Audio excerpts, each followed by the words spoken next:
Good afternoon guys. Complete history के NIOS के class second की चैप्टर नंबर सेकंड में हम आपका स्वागत करते हैं। देखिए, बहुत ही इजी मेथड से समझाया जाएगा और बहुत ही इजी चैप्टर भी है।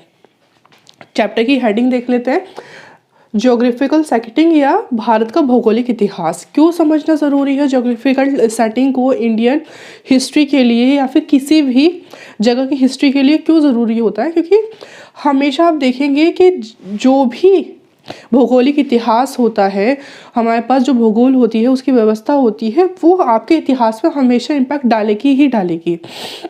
इसी वजह से इंडियन जो ज्योग्राफिकल सेटिंग है उसे 3 पार्ट्स में डिवाइड किया गया है।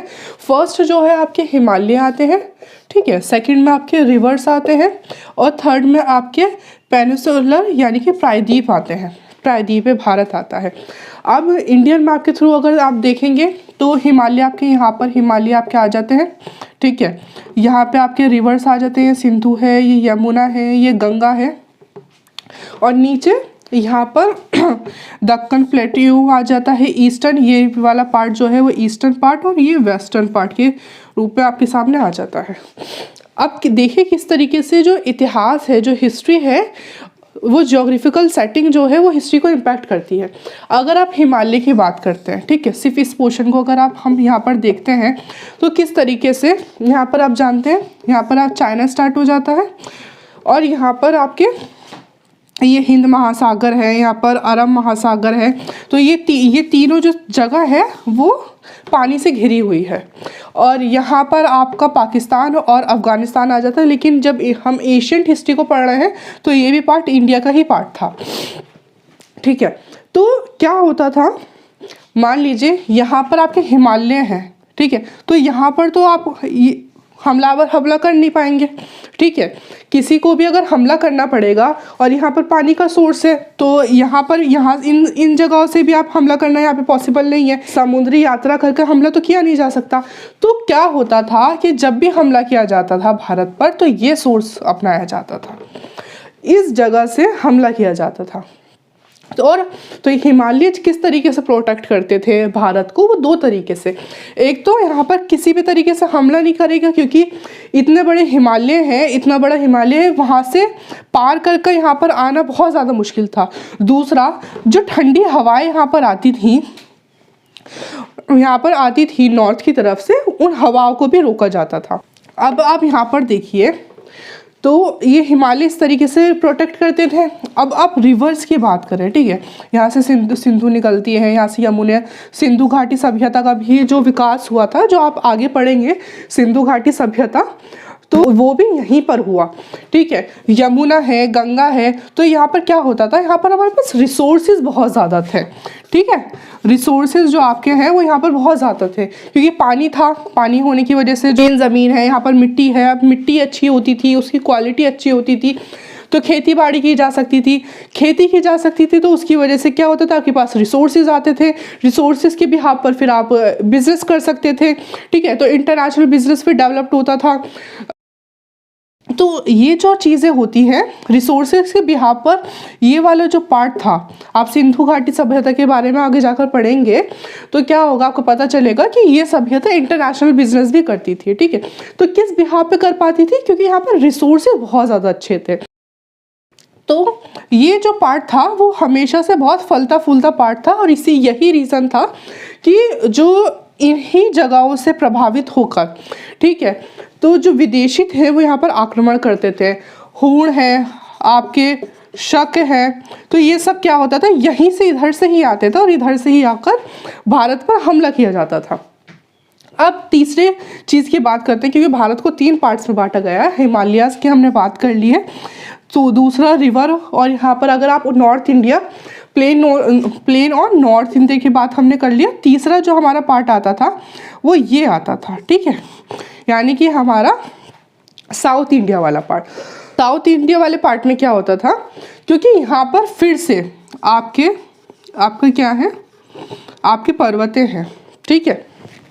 यहाँ पे पर्वत होने की वजह से अब मान लीजिए कि कोई भी यहाँ पर हमला करता है, ठीक है। तो हमला कर कर भी नॉर्थ इंडिया वाले पार्ट में ही रह पाता है। क्यों? क्योंकि साउथ इंडिया वाले पार्ट में आने के लिए तो आपको फिर से पहाड़ है, माउंटेन्स है, इनकी तरफ से जाना पड़ेगा। तो इतने विशाल माउंटेन्स को आप पार नहीं कर पाते थे। तो क्या होता था कि साउथ में आकर जो किंगडम्स होते थे वो बहुत ज़्यादा फलते फूलते थे, क्योंकि यहाँ पर जितना भी है वो तो रिजर्व ही है, रिजर्व होकर तो वो कहीं जा नहीं रहा। तो इसी वजह से ये वाला जो साउथ वाला पार्ट होता था वो बहुत ही ज़्यादा फलता फूलता रहता था, और वहाँ पे बहुत सारे जो रिसोर्सेज थे वो रिसोर्सेज इकट्ठा होते थे। आप देखेंगे कि यहाँ पर जब हम बात करते हैं, ये आपका पार्ट हो जाता है दक्कन प्लेट्यू का, ये आपका वेस्टर्न, ये भी आपकी प्लेन ज़मीन ही है, वेस्टर्न घाट और ईस्टर्न घाट। तो यहाँ पे चीज़ें होती थी, यहाँ पर पठार होते थे। अब यहाँ पर हिमालय के, जब हम गंगा की बात करते हैं, गंगा यमुना की अगर यहाँ पर बात करी जाए तो क्या होता था, क्योंकि यमुना भी यहाँ पर आकर मिलती थी और गंगा भी यहाँ पर आकर मिलती थी। अगर हम सिर्फ बांग्लादेश को देखें तो बांग्लादेश में क्या होता था, बहुत ज़्यादा जो ज़मीन थी बहुत मतलब कि दलदल भरी हो जाती थी, तो यहाँ पर रहना बहुत मुश्किल हो जाता था। तो इंसान के लिए सिविलाइजेशन स्टार्ट करने के लिए, मानव सभ्यता को आगे बढ़ाने के लिए सबसे ज़्यादा जो मतलब यूज़फुल जो कंडीशन होती है, वो यूज़फुल कंडीशन यही होती है कि यहाँ पर नदियाँ भी हों, प्लेन आपके पास ज़मीन हो, ठीक है। यहाँ मतलब कि पहाड़ वगैरह, पहाड़ों में रहना मुश्किल होता है, तो पहाड़ों में, और सबसे बड़ी बात, इतनी अच्छी तरीके से खेती नहीं हो पाती, जो खेती के रिसोर्सेज हैं वो इतने यूज़फुल नहीं हो पाते। जब खेती नहीं होगी तो आपके पास रिसोर्सेज नहीं हो पाएंगे, रिसोर्सेज नहीं हो पाते तो ना ही जो अपने कंट्री है आप उसके रिसोर्सेज पूरे कर सकते हैं, ना ही फिर वहाँ पर बिजनेस हो सकता है। तो इसी वजह से आप देखेंगे पाटलिपुत्र, आप आगे देखेंगे सिंधु घाटी सभ्यता देखेंगे, वो सभी यहीं पर नॉर्थ इंडिया में आकर बसती हैं और यहीं पर फलती फूलती हैं। इस तरीके से जो हमेशा जो आपके जोग्राफिकल कंडीशन है, सेटिंग्स हैं आपकी कंट्री की, वो हमेशा आपकी हिस्ट्री को इम्पैक्ट करती ही करती हैं। इसी वजह से एक और यहाँ पर टॉपिक है कि पर्यावरण का क्या प्रभाव पड़ता है इतिहास पर, कि आपके एनवायरनमेंट का क्या प्रभाव पड़ता है। मान लीजिए कि आप हिमालय में रह रहे हैं और हिमालय में ठंडी आपकी हवाएं हैं, ठीक है। तो यहाँ पर, और आपके पास रिसोर्सेज भी कम है, तो आपके पास जब रिसोर्सेज कम है तो आपका फर्स्ट प्रायोरिटी क्या होती है कि आप अपने रिसोर्सेज को ही कंप्लीट कर लें, मतलब कि आप जीने के लिए अपने रिसोर्सेज ही पूरे कर लें, वही आपके लिए बहुत बेहतर है। लेकिन जब आपके पास रिसोर्सेज होते हैं तो सेकेंड कंडीशन क्या होती है, डेवलपमेंट की, ठीक है। डेवलपमेंट की सेकंड कंडीशन आपके पास आना शुरू हो जाती है। तो इस तरीके से जो एनवायरनमेंट है आपका वो हमेशा आपको इम्पैक्ट करता है।